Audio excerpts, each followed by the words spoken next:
Magandang umaga po. Ito po ang mga balita na mag-usap tayo by Vicky Osawa. Mga Pilipinong pinahirapan umano sa Myanmar love scam hub na sagip. Isang Pilipina na nailigtas mula sa di umano'y love scam hub sa isang crypto farm sa Myanmar ang nagsabi na karanas sila ng torture at kahit na kuryente. Tatlong Pinay ang nagpakita ng kanilang mga pasa at sugat ang braso na umano'y ginawa ng kanilang Chinese na amo sa bayan ng Mewadi. Hindi po ako makasigaw kasi naka-scotch tape po yung bibig ko nun. Tapos nakaposas po ako, dalawang kamay na nakasabit, tas yung pa ako parang nakapa-ekis po ako. Parang yung that time po, naisip ko po nung gusto ko na lang pong mamatay, tas yung na rin ang senyales ko sa leader na patayin yun na lang po ako. Dumating na din po yung time na yung ulo ko hinampas ko sa bed dahil gusto ko na lang mamatay. Sabi ni Jenny. Hindi ako makasigaw dahil naka-scotch tape ang bibig ko. Sina Jenny at isa pang Pilipinong biktima ay na-recruit ng kanilang kaibigan para magtrabaho bilang mga call center agent sa Laos noong nakaraang taon. At yan po ang unang balita na mag-usap tayo by Vicky Osawa.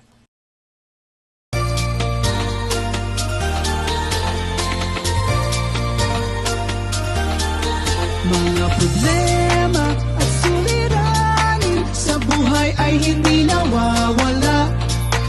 Tanging kailangan ibig ng puso upang ikaw ay di maging kawawa. Mag-usap tayo at gagaan mga problema nyo. Mga pagsubok sa ating buhay malulutas kapag Sa isang biyaya para sa mga OFW, tinanggal ng FATF ang Pilipinas sa Grey List. Ang paglabas ay susuportahan ng negosyo, palalakasin ng posisyon ng bansa bilang isang kaakit-akit na destinasyon para sa direktang pamumuhunan at makikinabang sa mga Pilipino, partikular sa mga OFW, sabi ng pamahalaang Marcos. Inalis ng Global Money Laundering at Terror Financing Watchdog ng Financial Action Task Force ang Pilipinas mula sa Grey List.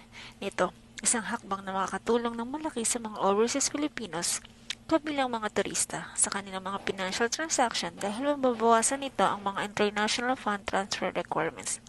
Sa ikalawang plenaryo nito noong Biyernes, February 21, sinabi ng FATF na nakabase sila sa Paris, inalis nito ang Pilipinas mula sa mas mataas na monitoring nito kasunod ng matagumpay na pagbisita sa lugar.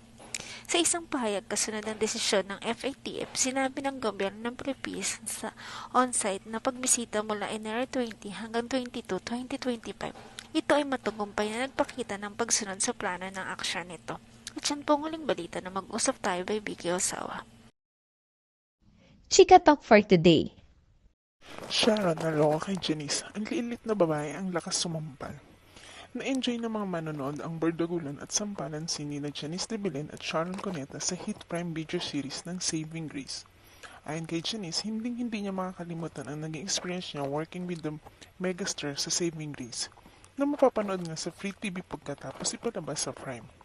Pareho raw na-enjoy ng dalawang actress ang kanilang mga nakakalokang eksena sa serye. Kabilang na ang matinding nilang sampalan na kailangan daw sa kwento. Kwento ni Janice, inabot daw ng 3 takes ang naturang eksena.